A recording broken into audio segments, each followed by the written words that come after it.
Olá pessoal, tudo bem? Sejam bem-vindos ao canal Manual da Independência, onde a gente pega aqui, faz um apanhado, né, do que os especialistas têm dito sobre a questão da educação financeira, né, de como você organizar a sua vida em termos econômicos. E é claro, lembrando sempre que esses vídeos não trazem nenhuma recomendação de investimento, uma vez que eu sou meramente um jornalista reunindo informações dos especialistas aqui e tentando mostrar para vocês o que está acontecendo nesse misterioso mundo aí das finanças, do empreendedorismo, do marketing digital e do mindset, né, a mudança de mentalidade. Hoje, o assunto que eu trago para vocês é um assunto que me interessa muito, eu tenho pesquisado muito sobre isso há muito tempo, e o assunto é: qual é a melhor maneira de você ter ali uma carteira previdenciária, ou qual é a melhor maneira de você poder viver de renda? Os fundos imobiliários ou os dividendos e juros sobre capital próprio das ações? Qual é o melhor caminho? Para isso, eu vou trazer a opinião aqui de dois especialistas sobre o assunto. O primeiro é o maior investidor pessoa física da Bolsa, que é o Luiz Barsi, e o outro é o Bruno Perini, né, que fez tempos atrás um vídeo sobre isso, reunindo aqui argumentos interessantes que eu resumo nesse vídeo aqui. Na estratégia do Luiz Barsi, ele não contempla nenhum tipo de fundo, inclusive também fundos imobiliários. Ele descarta a ideia dos fundos. Por que ele descarta? Aí há uma série de argumentos, eu reuni aqui uma série de entrevistas, de palestras, onde ele fala sobre esse assunto e separei para vocês os argumentos que ele usa para dizer que a melhor opção é o investimento em ações, buscando ali os dividendos e não os fundos imobiliários. Quais são os pontos negativos então para o Luiz Barsi com relação aos fundos imobiliários? Primeiro, pouca liquidez, ou seja, dificuldade de você conseguir vender caso queira, né, depois de ter comprado por um preço atrativo. É um mercado que o mercado dos fundos imobiliários, ele é menor do que o mercado de ações, por isso não tem tantas negociações acontecendo e isso fica desfavorável na hora de você eventualmente vender uma cota ou vender um ativo. Além disso, ele diz também que o fundo imobiliário, apesar de você ter aquela expectativa de renda mensal, ele, ao contrário das ações, tem uma baixa rentabilidade.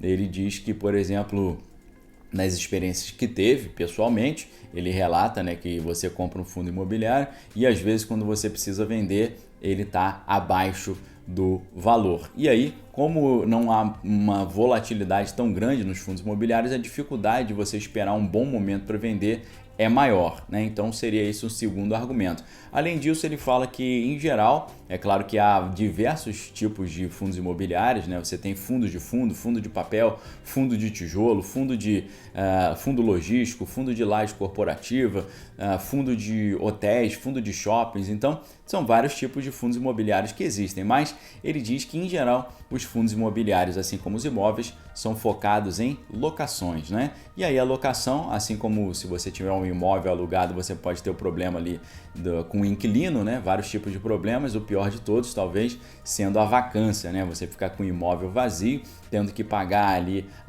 o IPTU, né? O condomínio, as taxas, né, de luz, água e por aí vai. Então, ele diz que um outro problema, né, dos fundos imobiliários é o fato dele ser focado na locação e você depender do inquilino e ter todos os problemas relacionados à questão de lidar, né, com a vacância. Agora, ele diz também, né, mais ou menos um aspecto que eu já abordei, né, a perda na hora da realização da cota, né, que é aquela ideia de você, quando precisar vender, às vezes está valendo menos do que o valor que você comprou. Além disso, né, ele diz que o fundo imobiliário tem um fator de ganho mais expressivo para o administrador, uma vez que tem uma taxa de administração que você tem que pagar, não só nos fundos imobiliários, mas nos fundos em geral, geralmente tem uma taxa de administração ali que o administrador vai levar ali como a sua renda. E é claro que quando se trata de uma administração ativa, esse valor geralmente é maior ainda, né? Às vezes acaba ali mordendo uma parte da rentabilidade. Você imaginar um fundo imobiliário que tem 1% ali de taxa de administração, é 1% do ganho que vai ser mordido, né? Além disso, ele diz que quando você trata de um fundo, independente se é imobiliário ou é um fundo de ações, ele diz que o Luiz Barsi vai dizer que é uma pessoa agindo e decidindo por 200 mil pessoas, ou seja, é uma pessoa ali que toma uma decisão em nome de outras 200 mil pessoas, né? Imaginando um fundo com 200 mil cotistas. Ele acha isso complicado porque, às vezes, o administrador do fundo está diante de pressões ali que ele tem, que acaba cedendo, pressões que às vezes o investidor individual não cederia, né? Às vezes o fundo subiu muito e ele quer vender, ele está numa expectativa de venda, enquanto se fosse talvez o investidor individual não venderia, né? Deixaria ali a coisa para ir ganhando na sua valorização. E consequentemente disso, né, o Barsi, além de dizer que, né, é uma pessoa tomando uma decisão por 200 mil, por exemplo, ele acredita que o investidor deve ser o seu próprio gestor, né? Mas as pessoas falam, mas eu não tenho conhecimento suficiente para tomar decisões importantes, né? Prefiro que o gestor do fundo tome essa decisão por mim. E é aí que ele fala, né? Ele acha que se você quer investir para a sua vida a longo prazo, é importante você aprender o básico sobre isso, você ter um mínimo ali de conhecimento para poder tomar decisões eficientes e inteligentes. Por isso, ele acredita que o investidor deve ser o seu próprio gestor, ganhando conhecimento e experiência de mercado, né? E não ficar numa situação passiva de terceirizar a gestão do seu próprio patrimônio para terceiros, uma vez que, né, quando você tem o skin in the game, né, a pele em risco, você gere melhor o negócio do que quando o dinheiro não é seu, né? Quando dói no teu bolso, você vai ter muito mais atenção. Então gera um maior engajamento ali em estudo, em conhecimento e em experiência, né? Então tem a questão da taxa de administração, que eu já falei também.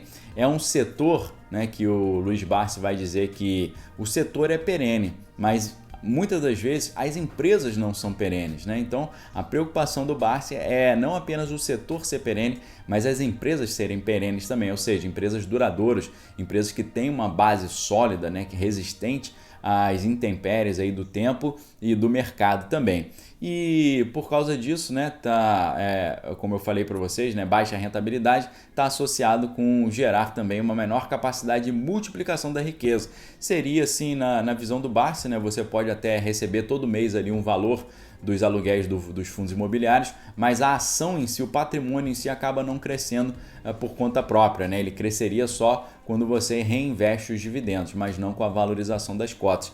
Também gera um menor impacto positivo na economia, né? Uma empresa gera empregos, né? Gera produtos, já o fundo imobiliário geraria um número menor de empregos, um número menor de benefícios para a sociedade. Além disso também, já que os fundos imobiliários têm uma volatilidade menor, ou seja, o preço oscila menos, reduz as boas oportunidades de compra, né? De comprar quando está mais baixo, e essa oportunidade de entrada menor desagrada também o Luiz Barsi. E além disso, né, ele diz que pode ser uma boa estratégia de renda imediata, mas não uma boa estratégia para acúmulo de patrimônio, já que não tem essa valorização toda, uma vez que os fundos imobiliários eles são obrigados a repassar para os cotistas 95% do seu lucro. Então, só com 5% do lucro, eles não conseguem crescer tanto, mesmo se eles fizerem mais liberação de cotas ali, né? Então, essa é a opinião do Luiz Barsi. O Bruno Perini também acaba sendo dessa mesma opinião.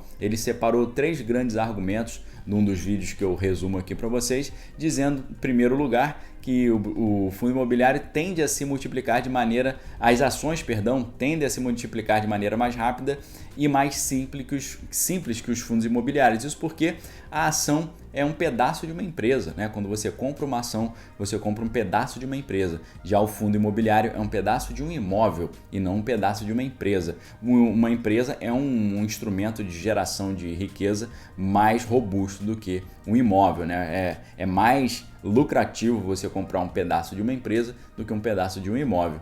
Isso dificulta a possibilidade de crescimento, mesmo com a emissão de cotas, né? Porque os fundos imobiliários, para crescer, eles precisam de verba, né? E eles não têm tanto essa verba disponível, porque, como eu disse, eles são obrigados a redistribuir 95% do seu lucro, ficando só com 5% para esse reinvestimento, apesar de que eles podem usar, né, a emissão de cotas para fazer isso, mas não é a melhor estratégia, né?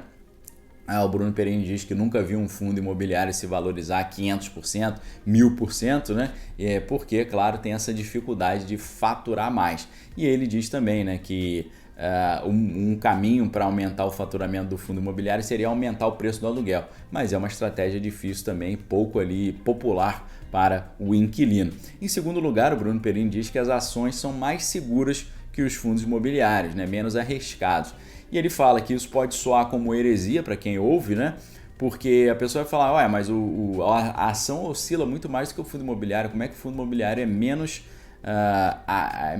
mais arriscado do que uma ação, né? E aí o Bruno Perini vai dizer que a volatilidade é totalmente diferente do risco, né? E é um conceito interessante. Para isso ele retoma uma opinião do Warren Buffett, né? O Warren Buffett diz que o risco é a chance da perda permanente do patrimônio. Pensando no investidor, né? O risco do seu investimento é você perder permanentemente o dinheiro que você investiu ou o seu patrimônio. E ele diz que aí mora o problema, porque, segundo o Bruno Perini, quando você compra uma ação, o máximo que você pode perder é o valor que você investiu. Vamos supor, você compra uma ação lá, você investe R$1.000 em ações, eles não vão te cobrar R$2.000 depois de se a empresa quebrar. Se a empresa quebrar, você perde só os 1.000 que você investiu. Você não vai perder mais do que isso. Ninguém vai bater na tua porta te cobrando mais dinheiro com relação a isso, né?